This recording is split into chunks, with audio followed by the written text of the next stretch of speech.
Hello, I am Brooklyn Thomas, the team leader of Team 5, and this is how we connect the movie Major League to organizational behavior and management.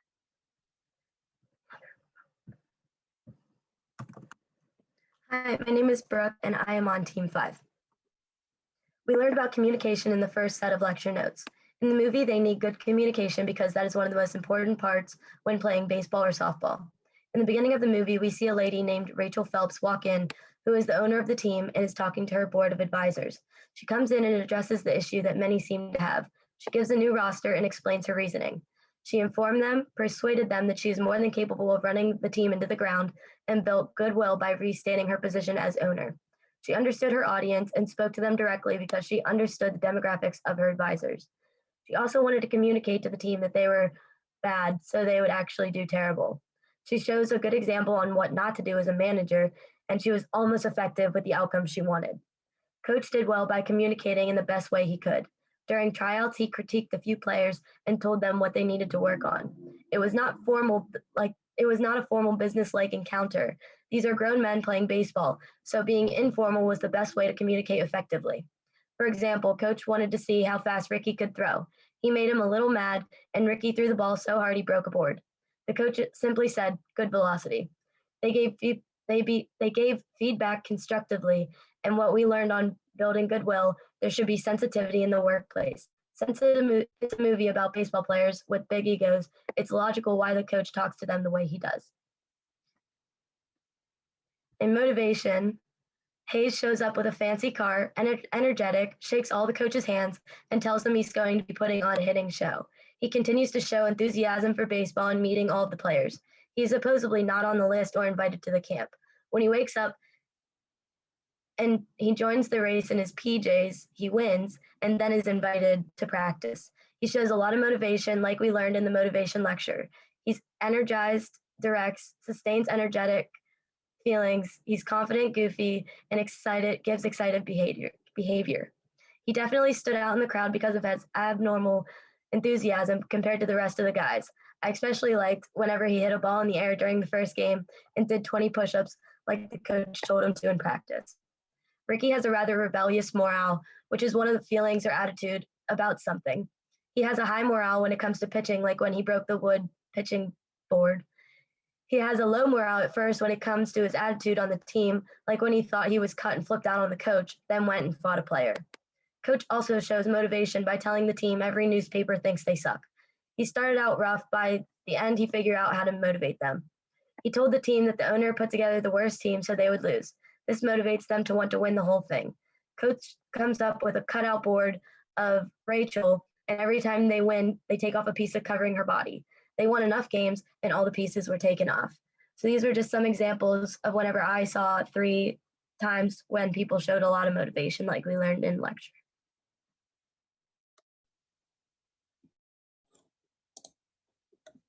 Okay. Team building is a major part of Theory Z, and we can see a lot of elements of Alchi's Theory Z in the management style shown throughout the film. One part of this management style is delegation that allows for informal control by management. Rachel Phelps hires Lou Brown to be a manager, who in turn hires Jake Taylor to make play calls on the field, so some decisions are made by lower levels. There's a gradual familial spirit that builds as the team continues to play together, as well as a we-us attitude. The solidarity really comes together when Jake says that they need to win the whole thing and the rest of the team stands up to show their support. An aspect of Theory Z that is not seen in management is the promise of long-term employment. Rachel Phelps has a Theory A perspective where she will replace players who do too well for her liking and also plans to build an entirely new team after moving to Miami. Beyond that, if the team continues to do poorly, most of the players will get sent back to the minors or be released from the league. This threat of job insecurity actually motivates the team temporarily because this is their only chance to play together in the major leagues. This film is clearly divided into the 5 stages of the team development process. The forming stage starts at the beginning of the movie and ends when subgroups start forming. This stage is evident in the uncertainty and anxiety players experience within their roles. For example, players are constantly worried about the threat of receiving a red tag in their locker and being cut. Low mutual trust intensifies their feelings of anxiety, like when Roger Dorn plays a prank on Rick Vaughn that doesn't go over well by tricking him into thinking that he got cut. The storming stage starts when Rick Vaughn, Willie Hayes, and Jake Taylor start getting closer together, seen in their going out to a restaurant together, and ends after Jake confronts Roger Dorn about his lack of effort. This stage is characterized by team members figuring out their roles and subtle rebellion or testing of leaders. During this part of the movie, Rick improves as a pitcher when he gets glasses. Pedro Serrano works on being a more powerful batter. Jake supports the pitcher when needed by trash talking, and the team wins 15 games. Conflict arises when Roger doesn't put effort into catching, and Jake has to assert leadership by threatening him to not tank any more plays. The norming stage is fairly short and is mostly a montage of showing group cohesiveness. Norming is where team identity and loyalty start to build, which is shown through group activities like an American Express card commercial and the team helping each other deal with poor equipment. Team loyalty also increases as a reaction to Rachel Phelps refusing to upgrade their equipment and in defiance of her lack of faith, rack up a 60-60 record. The performing stage is where the group starts solving the task at hand, becomes more mature, and there's a cohesiveness and cooperation, as well as conflicts being handled well. The stage begins when the team finds out that Rachel Phelps intentionally wants them to lose so she can move to Miami. When they resolve to win the whole thing, the team gains focus, which allows their skills to mature and adds group cohesiveness, which leads to a winning streak. Lou Brown changing pitching rotation so Rick doesn't start against the Yankees is a conflict that is handled calmly, with Lou communicating that it is just what's best for the rest of the team. Another conflict that is managed calmly is when Roger Dorn's wife gets back at his infidelity by sleeping with Rick Vaughn. Roger puts the dispute aside for the sake of the team and encourages Rick to pitch as well as focus on the task at hand. The movie ends before there's much of an adjourning stage. When Cleveland wins against the Yankees, there's a huge celebration and a strong sense that their work is done. So while there is a positive send-off, we don't really get to see a sense of loss or transition before the end of the film. And now I'll be passing off the presentation to Mackenzie. Thank you for listening. Hi, I'm Mackenzie, and my 3 topics I will be focusing on will be influence, power and politics, creativity, and innovation. The first topic I will be discussing will be influence, power, and politics. There was pressure influence in the movie when Willie kept hitting the ball above him. Coach Brown said that if he could not hit the ball straight out, he would make him do push-ups. This relates to pressure influence because he was making demands by using intimidation on Willie. This eventually influenced Willie to start hitting the ball out instead of above him. Next, reward power was present in the beginning of the movie when Rachel Phelps, the ex-showgirl, bought the team. Money was her power in this, and the reward to her was getting the team to move to Miami after the losing season and then eventually replacing them all for a business plan. Lastly, the topic of politics was in Major League. For example, when Jake went to his ex-girlfriend's new boyfriend's place, the rich people at the party kindly tore him apart about playing for the Indians. Although they were not aggressive in their tone towards him, they made comments about him not being smart and having crazy dreams for not making a lot of money playing baseball. They treated him differently and looked down upon him for not being just like them and having their same mindset as well. The next topic I will be discussing is creativity. As we've discussed in class, necessity is the mother of invention. There was a need to innovate in Major League. The Indians had lost for over 35 years. Rachel Phelps, who had ill intentions, saw the need for change and wanted them to finish in last place so that she could move the team to Miami and start over with new talent. There was a need here to innovate, but she tried, but thus failed. Next, there was a combination of existing things being created. Eddie was talking to Rick and mentioned that he puts anything he can on the ball to give 2 to 3 inches on his curveball. What was creative was that he was using things that he already had. And when he mentioned that when the umpires are watching him, he would wipe his nose on the ball to get some snot on it if he couldn't use the Crisco that he had on his chest. He created something out of what he already had.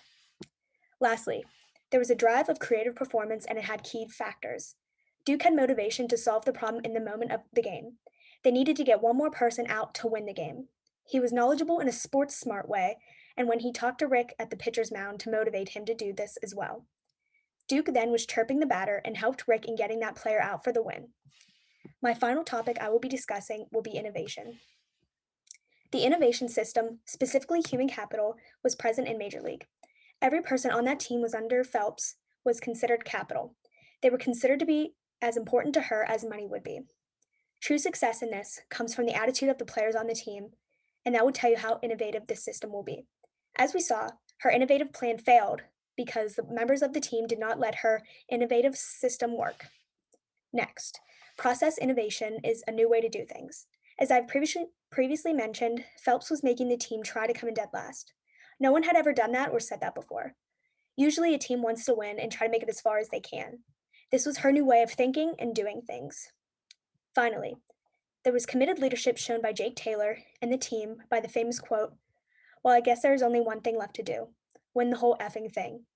Once the team found out Phelps wanted to move the team to Miami and replace everyone when they came in last, Taylor said those famous words, and they were committed to do just that. Thank you for listening to my 3 main topics. Next, Moussa will discuss group and teams and decision making. All right, now when it comes to group and teams, from the movie, what I noticed was there were 2 different types of function groups that I will pick out myself. One would be organizational, and what that entails is that they had to get the whole team together, pretty much get some new players and incorporate those new players into the team already, and get everyone on the same page. Of course, like new players coming onto a team, there's going to be some type of conflict because there's no chemistry yet, so they had to build that. And another functional group, formal group that I noticed was individual. So those new players that came in, they had some type of things they had to work on. Like Rick Vaughn, he had to work on, at perfecting his aim, because he needed glasses. So like once he got those glasses in, he was getting a lot better. And the guy who did the voodoo stuff, I'm not remembering his name, he couldn't really hit curveballs. So he had to work on that, so that like they could all get ready together for the game to come. Okay, now when it came to decision making, what I noticed in the movie was something called the garbage can model, that from my own perception, which is the problem, which was Rick Vaughn sleeping with Roger Dorn's wife without really knowing that was his wife, because she never introduced herself to him. And the solution for that was, Roger Dorn's wife, Suzanne Dorn, told Roger what happened, and once he found out, he tried to, confront Rick Vaughn about it. But, Rick got told by one of his teammates to hurry up, get out on the field, just so like they will have to avoid that interaction because they had a big game coming up. Like the participants, obviously, Rick Vaughn, the Wild Thing, Roger Dorn, and Suzanne Dorn. And the choice of opportunities of that is that, Roger Dorn had an opportunity to do something about it when he walked up to Rick Vaughn at the pitcher's mound during the last inning of the game, last play of the game, but he chose to not really address the issue at that point in time, which I feel like was the best decision and best case scenario for the whole team. But once they got in the huddle after they won, then he punched him. He punched Rick Vaughn, but like that's how he was feeling. That's what he wanted to do beforehand, but he didn't want to jeopardize the whole team while he was meeting up with Rick Vaughn at the pitcher's mound. So, that's what I got out of it, and thank you.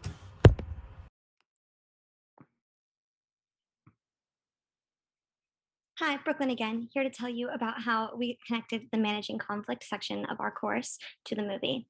So we learned about functional conflict and dysfunctional conflict. I'm just going to roll through both.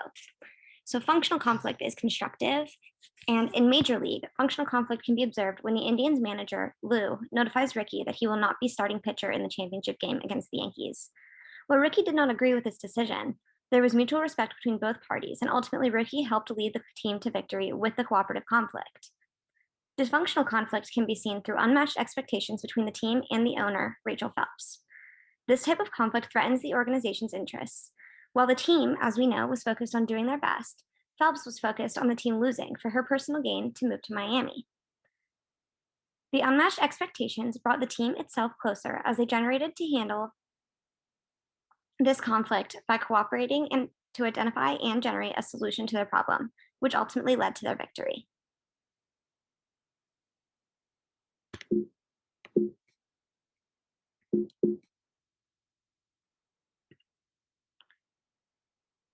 And then we learned about negotiations.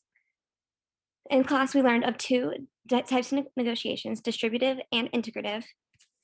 And distributive bargaining occurs when one person gains at the expense of another. In Major League, the biggest distributive negotiation occurs when Rachel Phelps and the team conflict yet again. Rachel and the team both had different preferences, and Rachel loses the negotiation when she walks away with nothing from the fixed pie, and the Indians walk away with the championship title and the chance to stay in Cleveland.